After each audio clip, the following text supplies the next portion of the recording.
Hello guys, ഇന്ന് നമ്മളൊരു അമ്പലത്തിൽ പോയ കഥയാണ്. സാരിയൊക്കെ എടുത്തൊരു ഉച്ച 3 മണി കഴിഞ്ഞപ്പോഴേക്ക് ഇറങ്ങി. നമ്മൾ ചെന്നപ്പോ അവിടെ ആരുമില്ലായിരുന്നു. സംഭവം ഈ നട്ടുച്ചയ്ക്ക് വരാൻ ആർക്കും വട്ടൊന്നും ഇല്ലല്ലോ.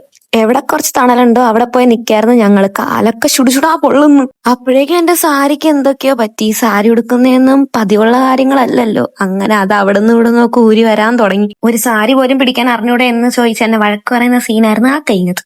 സംഭവം പറഞ്ഞ സ്ഥലം ഭയങ്കര അടിപൊളിയായിരുന്നു. വൈബ് എന്ന് വെച്ചാൽ നല്ല പീസ്ഫുൾ ആയിട്ടുള്ള വൈബായിരുന്നു. പിന്നെ നമ്മുടെ mandatory fit check and it was good. The only thing is നടക്കാൻ പറ്റുന്നുണ്ടായിരുന്നില്ല. വെയിലെന്ന് വെച്ചാൽ അത് എങ്ങനെ എനിക്കിപ്പോ എക്സ്പ്ലെയിൻ ചെയ്ത് തരാൻ പറ്റും എന്ന് അറിഞ്ഞൂടാ. അതേ കണക്ക് വെയിലായിരുന്നു. അപ്പത്തേക്ക് നമ്മളെ ഗാതുവിന്റെ കൈ മുറിഞ്ഞ്. പിന്നെ അതിന്റെ കുറച്ച് പരിപാടികളായിരുന്നു.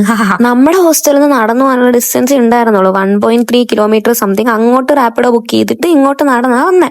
എന്തായാലും ഇതോടെ ഞാൻ ഒരു കാര്യം തീരുമാനിച്ചു. ഇനി സാരി ഉടുക്കത്തില്ല. അവസാനം റോഡിൽ കൂടെ ഞാൻ ഇങ്ങനെയാണ് നടന്നു വന്നത്. എല്ലാരും നോക്കുന്നുണ്ടായിരുന്നു.